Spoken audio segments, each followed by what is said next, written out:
तैयार रहिए, स्टार्ट। अपीलार्थी गण को बरसाना, मथुरा, उत्तर प्रदेश में दिनांक 26-27 मार्च 1991 को पंचायत के आदेश पर घटित ऑनर किलिंग की घटना में तीसरा हत्याकांड, युवा प्रेमी युगल व एक अन्य के लिए दोष सिद्ध एवं दंडित किया गया है। विराम। एक रोशनी पुत्री गंगाराम जाट ने गांव के ही वीरेंद्र पुत्र श्यामा जाटव के साथ दिनांक 21/3/1991 को भागकर एक दूसरे से विवाह कर लिया और दिनांक 24/3/1991 को वे गांव वापस आए तो दिनांक 26/3/1991 की रात 9 बजे संपन्न पंचायत में पंचों ने फैसला दिया कि रोशनी व वीरेंद्र तथा एक अन्य सहयोगी रामकिशन को फांसी पर लटकाकर मृत्युदंड दिया जाए और उनकी फांसी का निष्पादन स्वयं उनके परिवार के लोग ही करेंगे। विराम।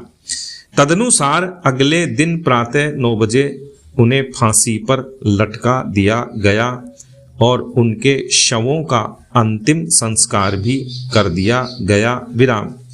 पूरी घटना के दौरान सभी ग्रामीणों को गांव से बाहर जाने पर रोक लगा दी गई, किंतु किसी तरह एक ग्रामीण ने बचकर बरसाना पुलिस स्टेशन में घटना की सूचना दी। विराम।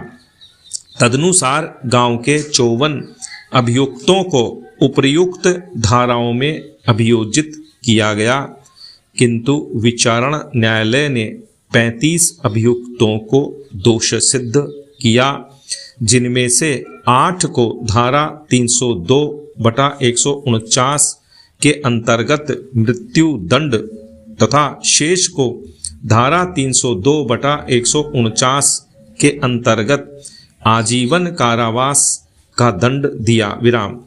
उच्च न्यायालय ने आक्षेपित निर्णय आदेश के द्वारा मृत्यु दंड पाए दोष सिद्ध व्यक्तियों की मृत्यु दंड को आजीवन कारावास में परिवर्तित कर दिया। विराम। सभी 35 अभियुक्तों ने इस न्यायालय के समक्ष अपील की है। विराम। पैरा। निर्णय 1। मामले के तथ्यों एवं परिस्थितियों, अभिलेख पर मौजूद साक्ष्यों तथा प्रत्यक्षदर्शी साक्षियों की साक्ष्यों, भले ही उनमें से कुछ पक्षद्रोही घोषित कर दिए गए हैं और इस न्यायालय द्वारा माछी सिंह बनाम पंजाब राज्य 1983 3 SCC 470 के मामले में स्थापित विधि के विचार में। पैरा। प्रथम, अपीलार्थी तेज सिंह, कमल, सीरो, बच्चू, राम सिंह, रमन और करण के मृत्यु दंड को उच्च न्यायालय के द्वारा आजीवन कारावास के दंड में परिवर्तित करने के आदेश को कायम रखा जाता है। विराम। पैरा। द्वितीय, अपीलार्थी हरि सिंह को धारा 149 के संयोजन से दोष सिद्ध एवं दंडित किया गया है। विराम। एक साक्षी PW 13 ने साक्ष्य दी है कि हरि भी पंचायत में मौजूद था। विराम।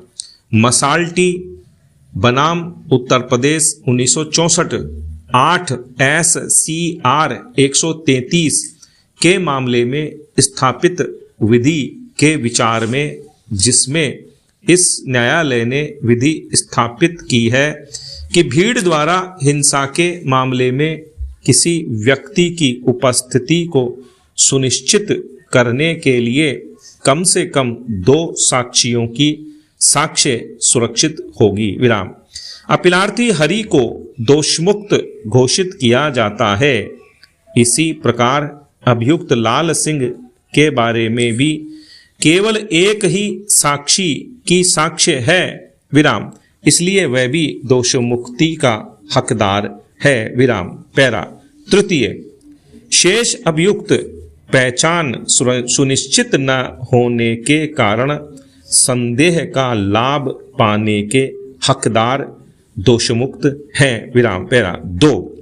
तर्क किया गया है कि अपीलार्थी गण में से अधिकांश ने अपराध करने में कोई सक्रिय भूमिका नहीं निभाई थी और उनकी दोष सिद्धि कायम नहीं रखी जा सकती है। विराम।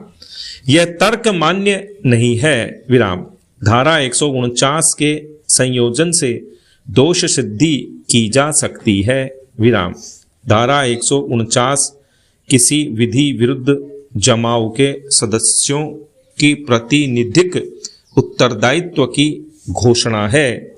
उस जमाव के उद्देश्यों के अभियोजन में किए गए कृत्यों के लिए या उन अपराधों के लिए जिसे घटित होना विधि विरुद्ध जमाव के सदस्य जानते थे। विराम। यदि कोई विधि विरुद्ध जमाव सामान्य उद्देश्य के साथ किसी अपराध को करने के लिए गठित होता है और उस उद्देश्य के अभियोजन में विधि विरुद्ध जमाव के किसी भी एक सदस्य के द्वारा उक्त अपराध चाहे एक हो या अधिक कर दिया जाता है, उस अपराध के लिए विधि विरुद्ध जमाव के प्रत्येक प्रतिनिधिक रूप से उत्तरदायी होंगे, किंतु कारित सभी अपराधों के लिए नहीं। शंभुनाथ सिंह बनाम बिहार राज्य AIR 1960 SC 725। विराम।